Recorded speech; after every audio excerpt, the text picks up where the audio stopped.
Ya itu tadi Pak Mahfud MD bahkan sempat berkomentar, Pak Jokowi pun juga sempat berkomentar soal ini. Harusnya kita bahas ya, tapi kita berikan kesempatan terlebih dahulu ya kepada mahasiswa untuk bertanya. Silahkan kita akomodir. Ya, terima kasih sebelumnya. Perkenalkan, nama saya Mutiara Farastasya dari Fakultas Ilmu Komunikasi Universitas Ibnu Khaldun Jakarta. Izin bertanya kepada Bapak Slamet sebagai pengamat militer ya Pak ya.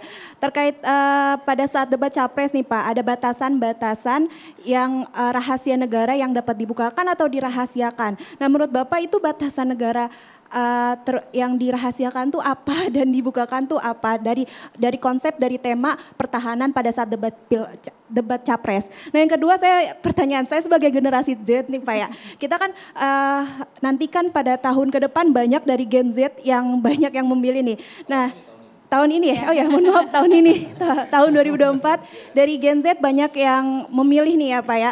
Kebetulan saya juga pertama kali nih Pak memilih Capres. Nah dari situ saya agak bingung nih Pak, kadang dari setiap hasil debat Capres itu ada evaluasi naik turunnya seperti itu.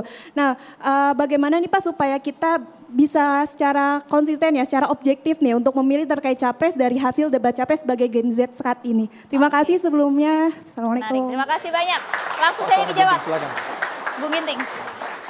Baik, adik-adik mahasiswa, kebetulan saya cukup lama juga menjadi wartawan politik dan juga bidang pertahanan. Setahu saya, hal yang dirahasiakan itu spesifikasi teknis. Kemudian juga dokumen kontrak pembelian, itu rahasia sekali. Itu tidak boleh dibuka kepada publik.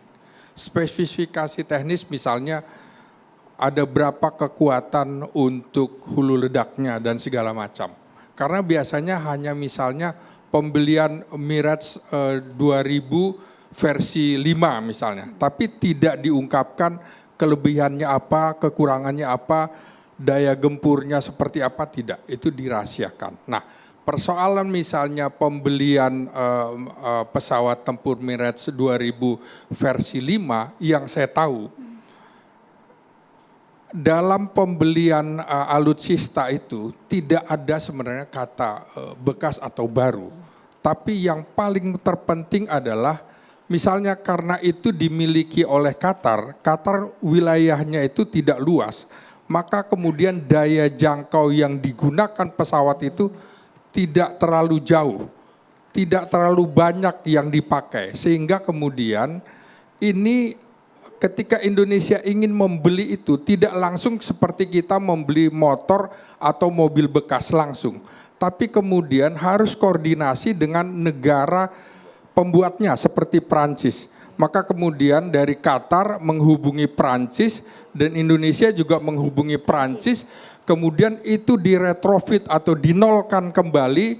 Apakah ini layak dipakai atau tidak, yang bertanggung jawab adalah pembuat seperti Prancis. Sehingga tidak ujuk-ujuk atau tidak serta-merta kita bisa membeli peralatan itu. Nah setahu saya pesawat Mirage yang kita beli itu kondisinya yang utama adalah untuk pesawat latih sambil menunggu pesawat Rafale itu. Jadi ini memang sama-sama buatan Perancis sambil menunggu yang 5-7 tahun kemudian pemerintahan pasti akan berganti. Jadi itu yang saya pahami ketika saya kemudian sekian lama menjadi wartawan bidang militer juga bidang politik. Saya pernah juga bagaimana proses pembelian, jadi saya tahu soal masalah teknis itu tidak bisa kemudian diumbar dan juga dokumen itu, dokumen pembelian kontrak itu tidak boleh serta-merta dibuka. Bung Ginting, mohon maaf, tapi ya. Artinya sebenarnya pembahasan mengenai anggaran, kemudian indeks pertahanan itu boleh dong dibuka? Oh iya itu boleh. Berarti ada yang bisa dan ada yang tidak, tapi ada yang bisa juga di sana ya? Ya betul, jadi kalau spesifikasi teknis itu nggak bisa. Nah kemudian masalahnya adalah kalau saya melihat ketika geopolitik kita ada kemudian hubungan yang tidak harmonis antara Tiongkok dengan Amerika di Indo-Pasifik, dan sementara sejumlah pesawat tempur kita itu sudah waktunya istirahat dan kita tidak punya lagi cadangan. bagi saya kemudian masuk akal kemudian mencari barang untuk sementara, untuk sementara. Nah, lagi-lagi kemudian kita harus berpikir ketika Indonesia ini merdeka, mestinya kita bukan ingin menjadi negara adidaya. Postur militer kita adalah postur militer yang ramping, kecil. Nah, dengan adanya perubahan misalnya usia pensiun, kemudian ini menumbuhkan makin banyak jumlah personil tentara, kemudian ini juga menyebabkan akhirnya kita tidak mampu membuat perumahan-perumahan terutama pada satuan-satuan khusus teknis yang sangat membutuhkan 1 kali 2 kali 4 jam untuk siaga, tempur. Nah, seperti itu. Nah, kesalahan kita juga adalah kita ini seharusnya tidak berpikir tentang outward looking, melihat keluar. Kita Indonesia dengan jumlah penduduk dan juga jumlah pulau yang besar, kita basis pertahanan kita atau kita punya pola perang kita itu berbeda dengan negara-negara lain. Pola perang kita adalah kita hanya kemudian menangkal dalam pengertian menyambut musuh di dalam baru kita gempur. Karena itu kita harus punya daerah basis pertahanan yang ini tidak dimiliki oleh kodam-kodam di Indonesia. Bang Ginting, dari Sumatera sampai Papua. Kita tidak punya itu. Sesungguhnya Bang Ginting dalam ajang debat kemarin tema pertahanan keamanan siapa yang paling perform di antara 3 capres ini? Bang Egy dan juga Bang Al-Aram juga akan minta tanggapannya nanti.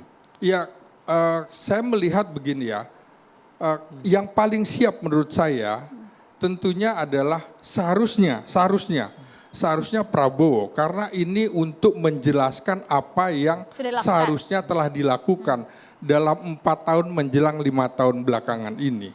Kemudian tapi penampilan Anies Baswedan itu kalau ibarat tinju seperti Mike Tyson, dia menyerang sejak ronde awal, kemudian kalau Ganjar Pranowo itu seperti Muhammad Ali, dia slow di ronde-ronde tengah sampai akhir baru kemudian melancarkan killing punch.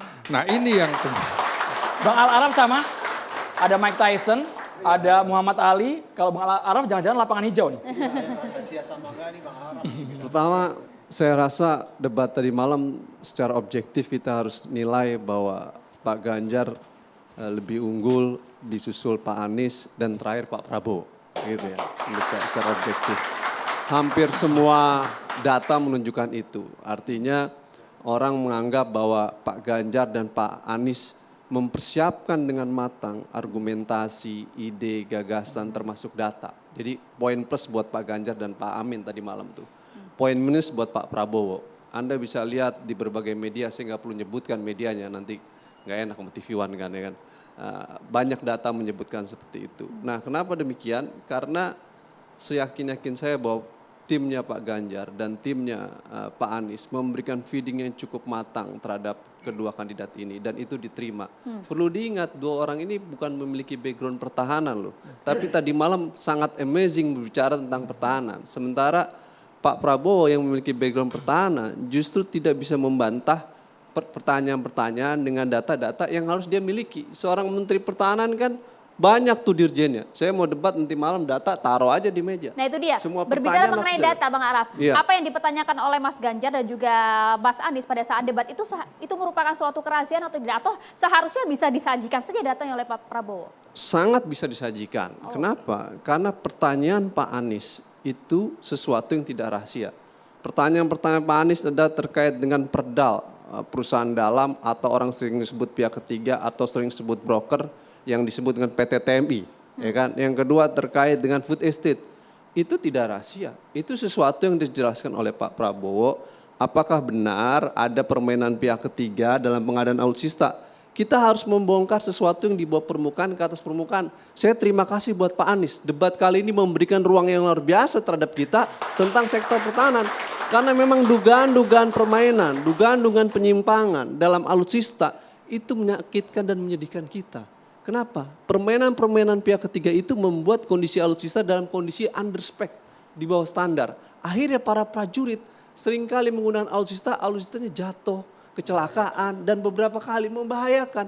Jadi pertanyaan Pak Anies tentang keterlibatan pihak ketiga itu harus dijawab oleh Pak Prabowo. Apakah benar PT TMI itu supaya kita memiliki sektor pertahanan yang transparan dan akuntabel? Sayangnya Pak Prabowo tidak bisa menjawab itu gitu. Malah mengajak diskusi di belakang. Menurut saya jawab diskusinya di depan bukan di belakang. Supaya masyarakat tahu gitu ya.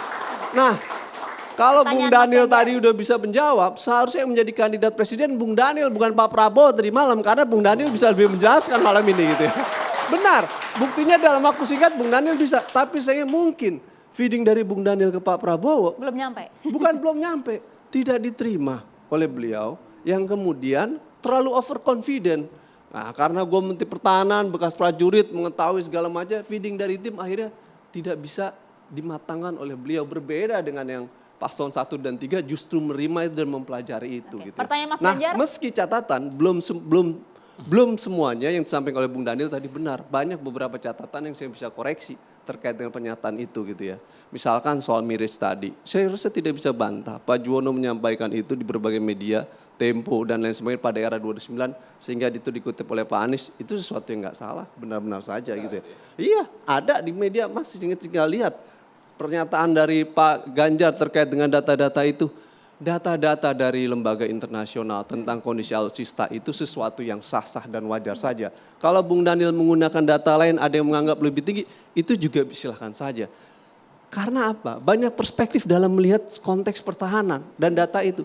Seharusnya Pak Prabowo menjawab pertanyaan Pak Ganjar seperti Bung Daniel menjawab tadi. Menurut data, tapi kan nggak dijawab, artinya nggak pegang data dong.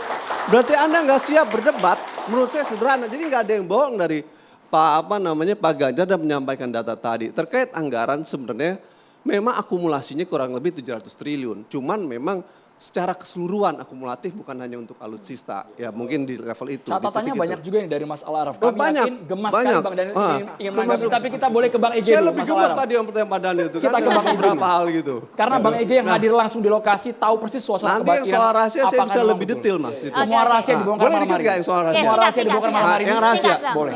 Kita jangan Karena ini rahasia silakan. Nah, silakan. Karena ini Sorry, Bang sifatnya Effendi. rahasia, Mas Al-Araf. Rahasia ini ya. Mas Al-Araf, karena sifatnya rahasia supaya komprehensif itu Iya, iya. sesaat lagi. Iya, Harus rahasia ya. Hanya di Satan Demokrasi pemirsa.